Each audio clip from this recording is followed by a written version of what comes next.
Did we scare you? Hey, guys. Happy Halloween. My name is Steven, accompanied by Queen Taylor. Your name is Eddie. Oh. Accompanied by Richie. My Eddie, what a smashing blouse you have on.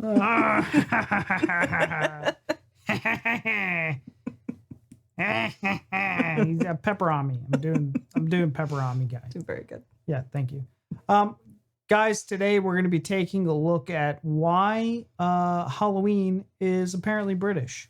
I feel like it's not, though, but apparently it is. As Americans, I think we crushed this Halloween. I think we crushed it, but I think I know what's going to happen here. I think I know why Halloween is British. Jack the Ripper. No. Okay. Do you want to know what I think? Yeah. I think it's from, I can't remember the name. If I remember right, it's a festival, and it is when like the harvest season ends and the winter season begins. And I think there is like during that time, it's like the portals from afterlife to like this life are supposed to be kind of like down. And so it's easier for spirits to enter the world. Oh, like Cinco de Mayo. No, it starts with an S. That's all I can remember. And it's like a Celtic festival. Okay. Maybe. I mean, Cinco de Mayo. That's a C. And not even close to the same holiday, but you know. All right, you guys. Well, with that being said, let's find out. Let's do what we came here to do and learn about. I'm going to feel really stupid if I'm way off base there. I mean, it's a possibility. Are you willing to accept that? Yeah. Okay. Let's hop on over, you guys. We're learning together.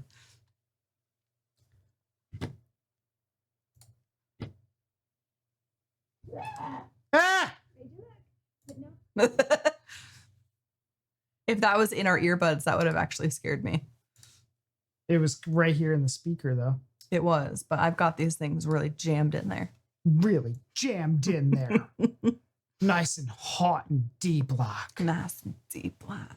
All right, let's get the scare again. Ooh, it's music. Ah! Made you look. Ah! But now to get your attention, why not stick around and find out where Halloween really comes from? Or are you too much of a scaredy cat?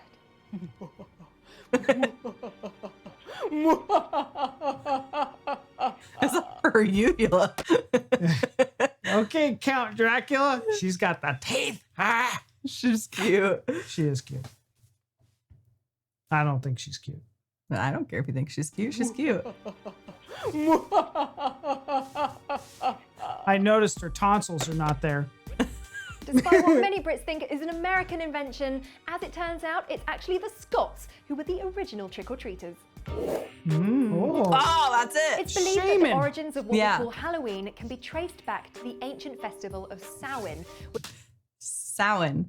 I did not mean to yell. I was really excited. I did not look like a super mega fool. What is it? Shaman. No. Which was origins of what we call Halloween can be traced back to the ancient festival of Samhain, which was celebrated by the Celts on November 1st. Samhain translates into summer's end in Gaelic and marked the end of the harvest season and the beginning of winter. The Celts also believed that on the night before Samhain, the veil between the worlds of the dead and the living was at its thinnest, and that spirits, ghouls, and fairies would visit. That's kind of bang on. Did you see that? Did you research this shit before we did this? No, That was bang on. You know, Halloween's my favorite holiday. Yeah. So I read that. I was pretty sure. I was pretty confident, but I was also like, okay, but this is going on the internet. So I like lost some confidence that I read that like years ago. Look at her looking at you, but looking at us. Can we back that up just like a tiny bit? Because I was just talking about the labyrinth, and that's definitely David Bowie right there. And they got the Goonies. That's good. Okay. Sorry, that was just... So is it a British, if it's made in Scotland, is that still considered British? Yes. Or we just... Yeah. So Scotland's part of Britain. Oh.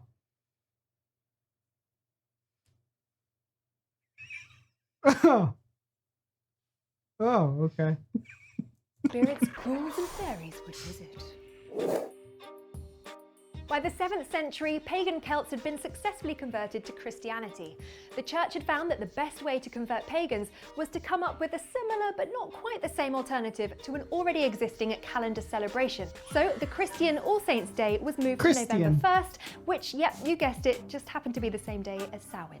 Interestingly, by 1550, Samhain had been absorbed into the Christian festival of All Saints, also known as All Hallows' Day. Celebrations retained much of the pagan character, offering both joyful celebration and somber contemplation of death. In fact, the word Halloween itself might sound like it has pagan roots, but the etymology is actually Christian and is a contraction of All Hallows' Eve. Okay. By the 17th century, the Scottish principal roots. autumn gathering in England had become Bonfire Night on November 5th, after Guy Fawkes tried to blow up Parliament. There's a whole other Anglophenia episode on this, which I highly recommend. Who So was the Guy English were like, Fawkes? hello, what now? But Halloween continued to grow in popularity in areas that had a strong Celtic heritage, especially Scotland, who clung to the aura of ghostly happenings and romance that the night held. Yes, romance. As it turns out, Halloween can tell you a lot about your love life. Weird. Many of the modern-day Halloween celebrations, such as trick-or-treating and carving lanterns, can be traced back to the original Scottish celebrations, many of which are described in the poem Halloween, written by the Scottish poet Robert Burns in 1759. Duking or bobbing for apples was a common pastime on Halloween, but apples were mostly used to reveal clues about one's future spouse, which is what most pre-industrial rural teenagers spent their days thinking about. I mean, they didn't have Facebook. There were many variations when it came to apple divination, including apple bobbing, where the first to pick the apple out of the water using only their mouth would be the first to marry. Slicing the apple into 9 pieces where the future intended would magically appear to take the final slice. Eating an apple while simultaneously combing your hair in front of a mirror would not only show that you were well coordinated, but also show you the face of your true love in the reflection. And my personal favourite, attempting to peel an apple in one motion without breaking the skin.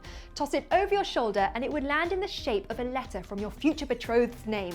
I used to try this one when I was a little girl every Halloween.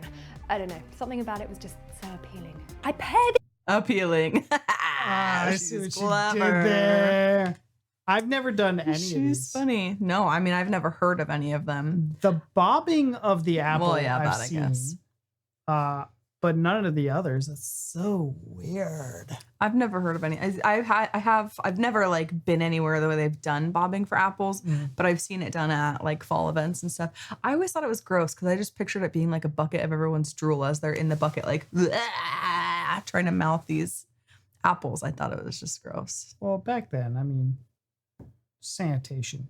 Yeah. I mean, but people were healthier back then. Go figure. I think it's fun to hear other places like traditions and things like that, though. Other cultures. Yeah. You want to adapt them. You want to adapt them into our American life and be that one family. Yeah. I think it'd be fun to do.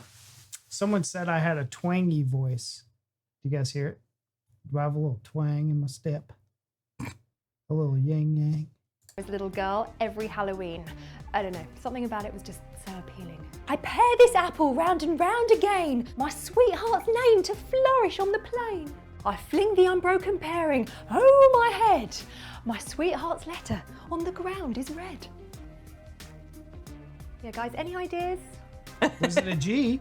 Later, looked like a apples G. found popularity George? when Halloween was brought to America by Irish and Scottish immigrants, and apple juice became the standard drink at Halloween celebrations, often served alongside popcorn, donuts, and pumpkin pie. Oh, Well, boy. what did you expect? This was America, people. But it's The usually original apple cider. Scottish version of Yeah. trick-or-treating was called guising, where children would venture out disguised as evil spirits so they could walk undetected by the wicked ghouls on Halloween. Instead of going door to Oh, door that's and simply interesting. yelling, "Trick or treat!"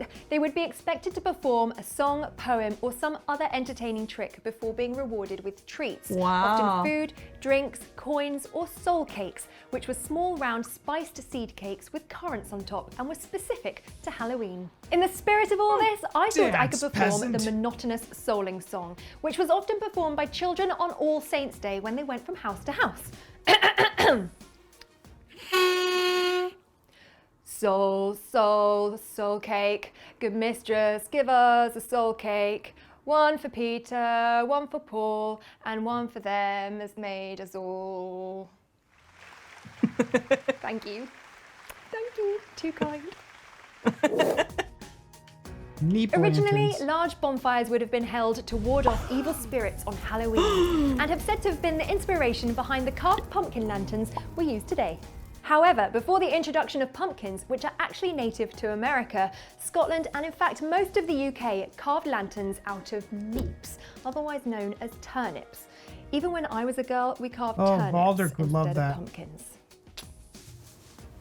You can see why this one won, can't you? Yeah. Throughout much of the 20th century, Halloween in Britain has been a bit of a non-event.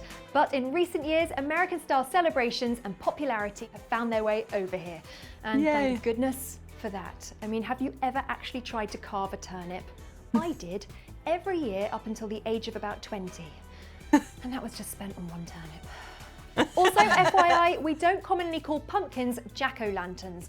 They're just pumpkins to us Brits, with or without a scary face carved into them. Also, we like to stick Jack-o'-lanterns. to the spooky theme of Halloween when it comes to our costumes. So no cowboys or sexy librarians, just good old-fashioned monsters and ghosts. Trick or treat if you dare, but be prepared to have a grumpy anti-trick-or-treater answer the door and give you nothing but a piece of their mind. Yeah, there are still a few haters out there. Basically, if there's a pumpkin on the doorstep, then there's probably a bowl of candy, or as we call them, sweets, ready and waiting. With Halloween being my favourite time of the year, I'd love to know how you celebrate. Or maybe All Saints Day is more your vibe. Let us know in the comments. If you're feeling brave enough, then hop on your broomstick and head over to Twitter and follow us at Anglophenia. And why not give our Facebook page a like too? Thanks for what? Wait, did you hear that? It sounded like... No. No. Oh wait, it's just the boiler.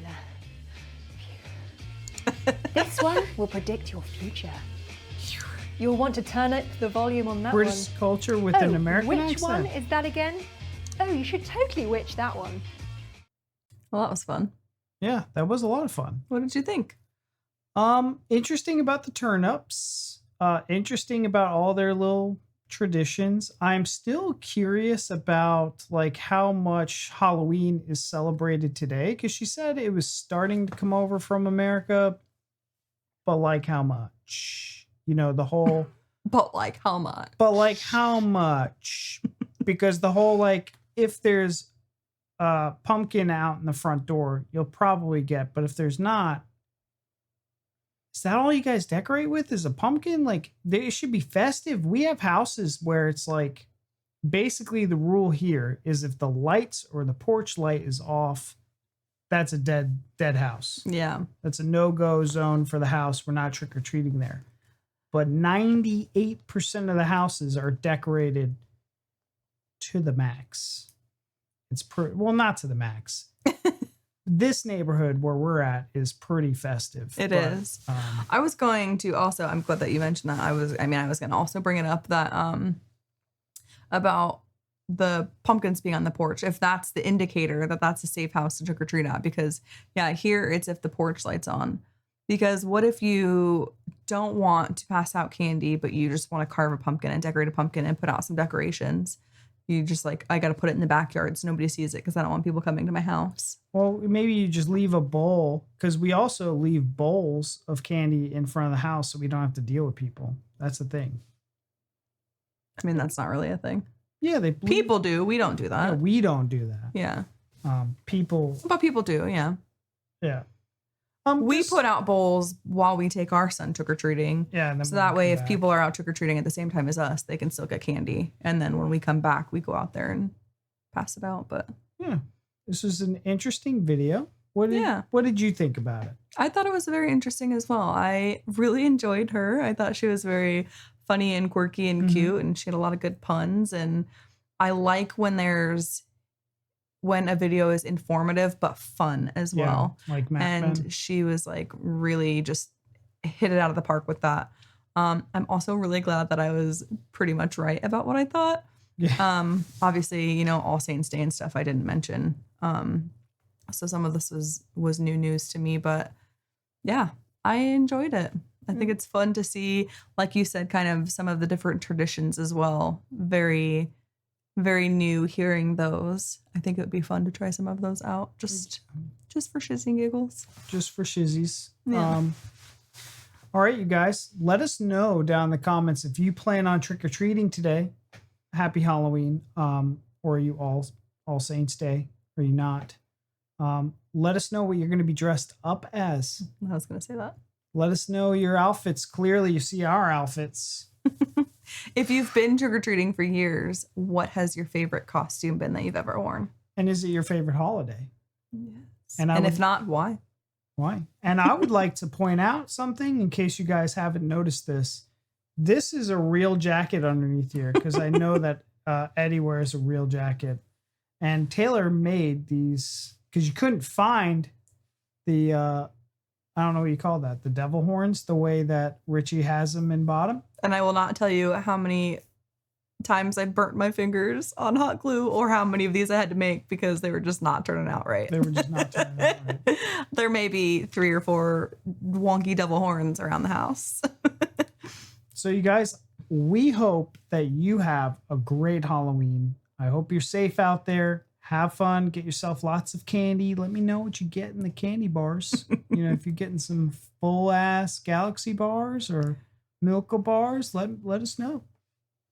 But that's our time. Thank you so much, and we'll see you in the next one. Bye.